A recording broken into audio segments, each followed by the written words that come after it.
Bonjour à tous et à toutes. Alors, on va parler de la Blackmagic Pocket Cinema Camera 6K, qui d'ailleurs ne s'appelle plus Pocket, qui s'appelle Blackmagic Cinema Camera 6K. J'ai parlé de la Burano, on va parler de la petite Blackmagic qui vient de sortir il y a à peine une semaine, je crois, annoncée à l'IBC. On va regarder ses fiches techniques, ses caractéristiques.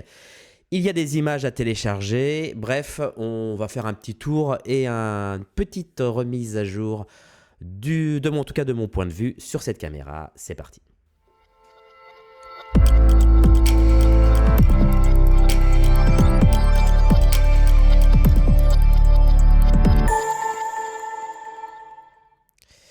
Alors, je vous partage un article sur le repère, le site du repère, sur un petit article qui a été fait par Lucas sur la Blackmagic, et je reviendrai sur un autre article. Et puisque je parle du repère, vous me voyez venir. Ouais, non, il y a un petit apéro gratuit, appelé apéro spécial anamorphique, le 12 octobre, n'hésitez pas à venir. Moi, j'y serai en tout cas, donc si c'est l'occasion peut-être de se retrouver. En bonne compagnie, donc n'hésitez pas à vous inscrire. Et sinon, n'oubliez pas que sur le repère, il y a ma formation en ligne sur la lumière fiction. Voilà, où j'explique avec un décor, avec un vrai modèle, avec un vrai décor studio, avec un vrai DaVinci. Bref, tout y est. Il y a l'équivalent de je ne sais pas combien d'heures de formation. Enfin, en tout cas, c'est la formation que je donnais à Strasbourg pendant un week-end entier, donc à savoir 2 jours. Donc je vous invite à aller faire un petit tour. Et si ça vous intéresse, si vous avez envie de vous perfectionner en fiction, n'hésitez pas à prendre cette petite formation. Voilà, le petit forçage étant fait. On parle donc de la Blackmagic, alors qui s'appelle, visiblement elle s'appelle plus Pocket. Bon, on l'aurait compris que c'est un peu difficile de la mettre dans la poche, ça on l'a compris, la petite blague. Néanmoins, elle reste toujours sur l'ergonomie un peu appareil photo. Alors, pour faire simple sur cette vidéo, je vais dire les choses que j'aime et les choses que j'aime pas.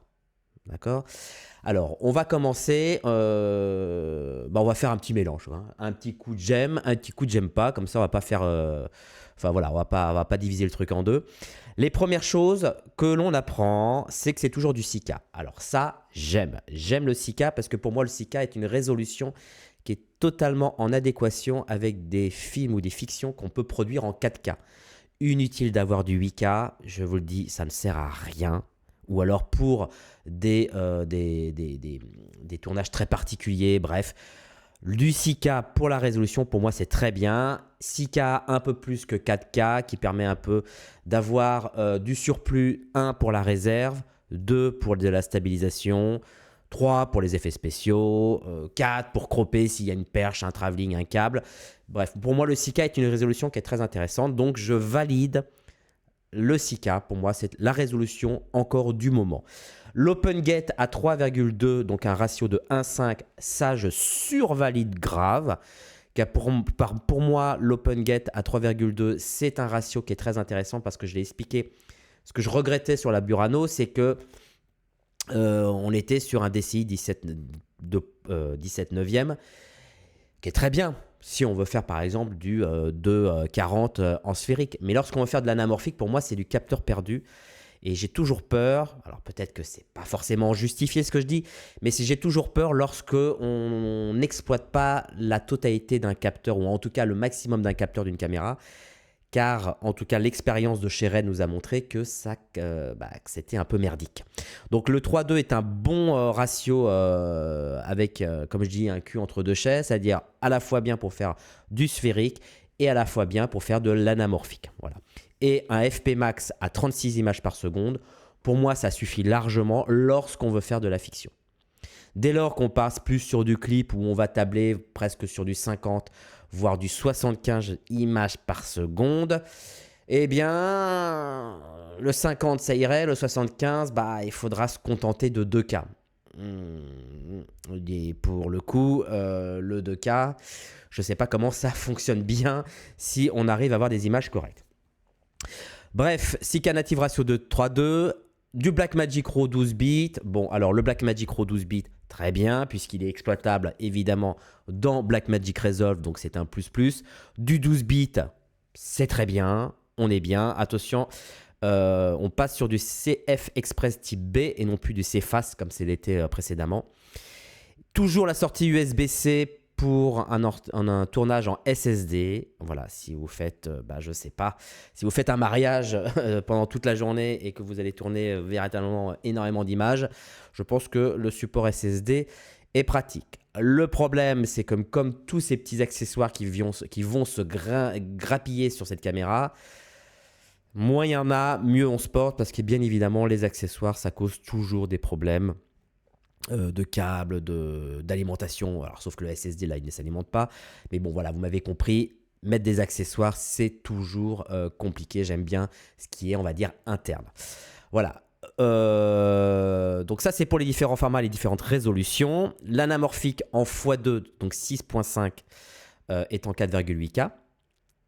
Voilà, donc ce qui reste bien. La Pocket est à 13 diaph de dynamique. Alors évidemment, elle est un peu en retard par rapport à ce qui ça pourrait être de la Red ou de la Harry. Mais bon, on est quand même sur un prix à 2500 €, je crois. Un dual ISO à 400 et 3200. Alors attention, le dual ISO là-dessus, je l'ai souvent alerté sur le fait que le problème, c'est que c'est un dual ISO qui n'est pas en mode manuel, dans le sens que je ne fais pas une action de ma part en me disant je passe du ISO 400 au ISO 3200. Il se fait automatiquement, je crois, vers les 1500 par là, les 1250 ISO. Et pour le coup, faites très attention puisque vous allez très vite vous repasser sur une répartition de la dynamique autour de 18% qui va changer du tout au tout lorsqu'on va passer d'un ISO haut à un ISO bas entre deux capteurs. Enfin, vous m'avez compris. Vous savez que la répartition de la dynamique autour de 18% dépend de la valeur ISO qu'on a utilisée. Dès lors qu'on passe automatiquement d'un ISO A à un ISO B, et bien forcément, vous allez avoir une répartition de la dynamique qui risque de changer sans vous prévenir. Donc faites attention. Les entrées mini XLR, ça c'est plutôt pratique. En fait, ce que j'aurais aimé, je ne sais pas si c'est possible, mais j'aurais aimé une entrée-sortie SDI. Et comme l'entrée sortie SDI est importante, elle est assez imposante, je me disais, est-ce que ça serait possible, est-ce que ça aurait été possible de faire une mini SDI. Je dis ça parce que quand je vois les mini XLR, ça me fait penser à la Red One qui est sortie il y a maintenant qui a sorti il y a 14-15 ans, où à la base, ils avaient fait donc des entrées mini XLR pour gagner de la place, mais ils avaient fait aussi des sorties mini SDI. Et puis, bien évidemment, après, il fallait faire un convertisseur mini SDI, SDI. Alors, vous allez me dire, mais pourquoi du mini SDI? Parce que le SDI, c'est quand même beaucoup plus robuste.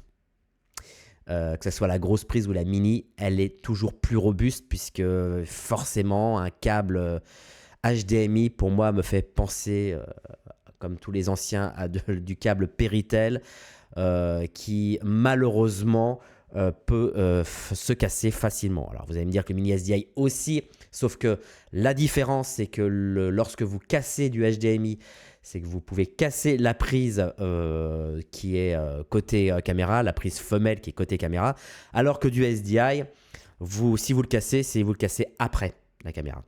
Parce que la prise SDI est carrément accrochée à la carcasse de la caméra, donc c'est compliqué de l'élargir, tout comme le HDMI.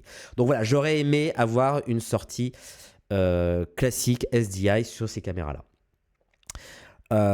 L'écran, ok, why not. L'autonomie qui est présentée a une autonomie de 60 minutes. Bon, je trouve que c'est court. Il y en a que ça ne dérange pas parce qu'ils vont me dire que oui, mais moi je prends un truc Velox, etc. Oui, mais encore une fois, c'est de l'accessoirisation, c'est de la perte de temps, c'est du grip, c'est de la câblasse. Voilà, c'est toujours compliqué. Pourquoi être obligé de corriger les erreurs avec de l'accessoirisation? C'est ça qui m'embête dans une caméra. En fait, peut-être que j'aurais voulu, en réfléchissant bien, une ergonomie un peu comme la FX6. Je trouve que la FX6 a une ergonomie intéressante car déjà, elle peut accepter les Velox. En fait, ce qu'il aurait fallu sur cette caméra, c'est des Velox, c'est des mini Velox de soit de 99 ou 98 Wh ou les petites, les 50 Wh. Mais en fait, il faudrait une petite Velox là-dessus.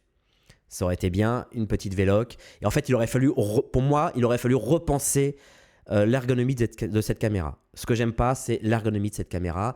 Déjà, qui est pour moi, à mon sens, encore un peu trop fragile et visiblement, dans les commentaires que j'ai pu voir, qui n'est pas encore tropicalisé, donc sensible à l'humidité, contrairement à des appareils de type FX3 ou des Lumix ou autres.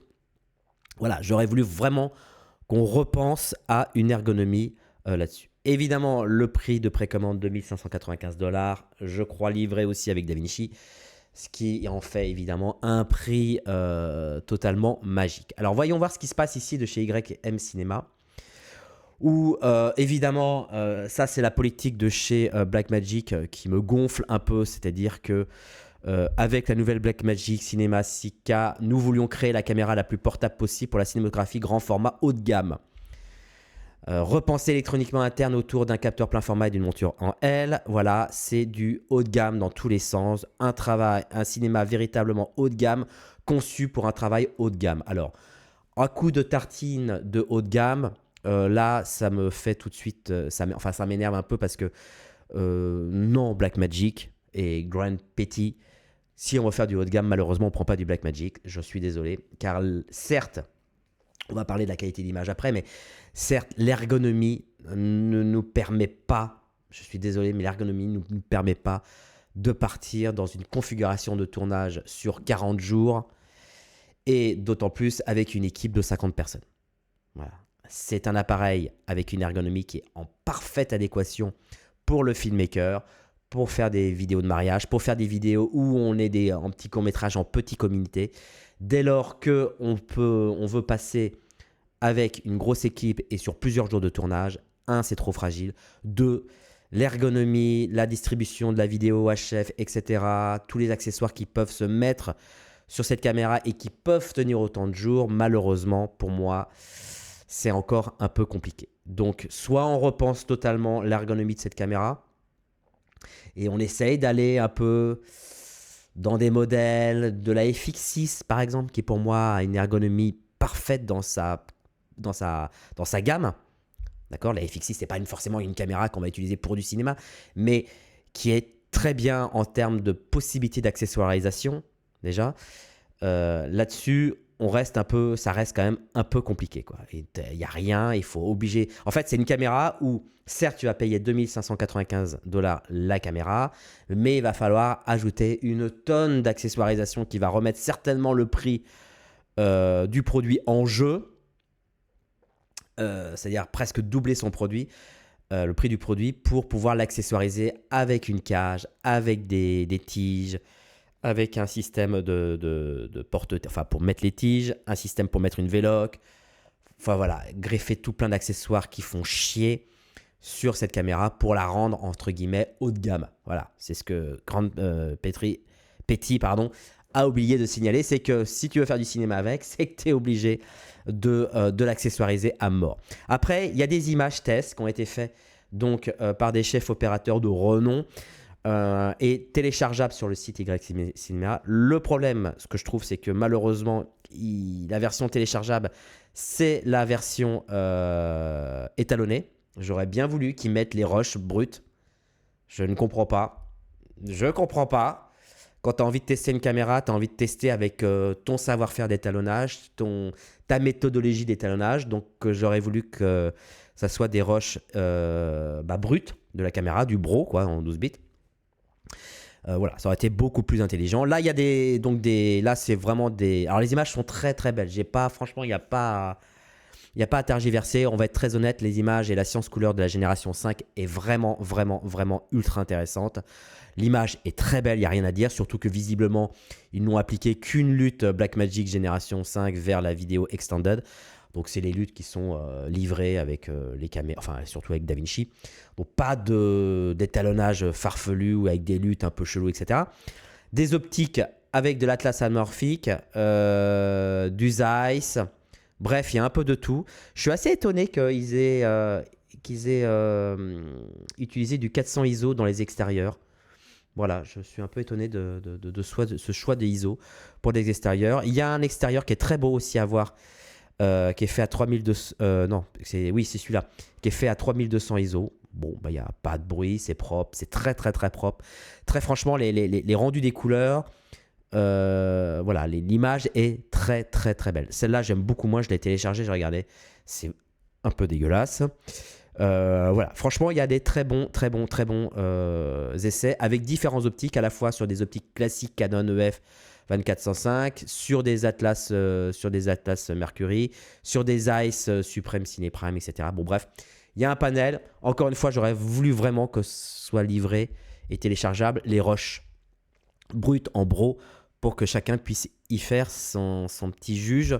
Avec surtout sa manière d'étalonner. Voilà, en gros, ah oui, par contre, gros défaut pour moi, c'est que bien évidemment, certainement à cause de la monture L, eh bien, ils ont dû enlever les filtres ND. Et ça, je vous avoue que ça a fait chier parce que quand tu as fait une version avec des filtres ND internes et que tu les enlèves, bah ça fait chier quoi.